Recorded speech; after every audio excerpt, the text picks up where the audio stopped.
এই গরমে কোথাও যেতে হলে প্রথমেই যেটা মাথায় আসে সেটা হচ্ছে কোনো সুতির পোশাক। সুতির পোশাক ছাড়া কিন্তু ভালোই লাগে না। আর এই জামাটি পিওর কটন এবং রংটা কিন্তু ভীষণ উজ্জ্বল এবং আমার খুব পছন্দের। তাই এটা পরে রেডি হয়ে নিলাম। এরপরেই আসে মুখের মেকআপ। মুখে একটু ফেস ওয়াশ করে ময়েশ্চারাইজার লাগিয়ে নিয়েছি। আর এরপরে যেটা করব সেটা হচ্ছে একটু কম্প্যাক্ট পাউডার লাগাচ্ছি, ফেস পাউডার। এত গরমের মধ্যে মেকআপ করার কোনো ব্যাপারই নাই। এই হালকা করে একটু ড্যাব ড্যাব ড্যাব ড্যাব করে একটু পাউডার লাগিয়ে সেটাকে ব্লেন্ড করে নেব, ব্যাস। এই মুখের মেকআপ বলতে এই গরমে এইটাই আমার কাছে অনেক। এর থেকে বেশি মেকআপ আমি করি না। এই কাজল, একটু কাজল লাগিয়ে নিলাম, চোখে হালকা করে একটু কাজল লাগাচ্ছি এই পাশে আর এবং এই পাশেও। হ্যাঁ, শুধু কাজল যদিও লাগাবো না, মেকআপ বলতে একটু মেকআপ করব, কারণ একটা নিমন্ত্রণের বাড়িতে যাব, একজনের অনুষ্ঠানের বাড়িতে যাব। তো এই একটু তার সঙ্গে লাগিয়ে নিচ্ছি একটু হালকা করে মাস্কারা। একটু মাস্কারা লাগিয়ে নেবো, কাজল। আইলাইনার আর আজকে লাগাচ্ছি না।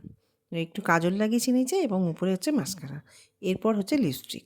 লিপস্টিক ছাড়া মেয়েদের সাজ কিন্তু অসম্পূর্ণ। এটা সকল মেয়েরাই আমার সাথে এগ্রি করবে। আমরা যখন কিছুই সাজি না তখনও কিন্তু হালকা করে একটু লিপস্টিক লাগিয়ে থাকি, তাই না? আর লিপস্টিকের এই কালারটা আমার ভীষণ পছন্দের। হ্যাঁ, এই জন্যই আনন্দে ওরকম করলাম।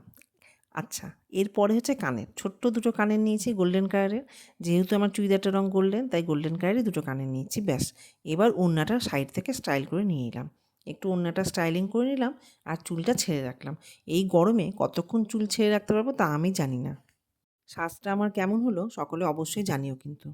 ও হ্যাঁ, ব্যাগ। সবশেষে নিলাম একটা ব্যাগ, যাতে একটা রুমাল আর মোবাইল এঁটে যায়।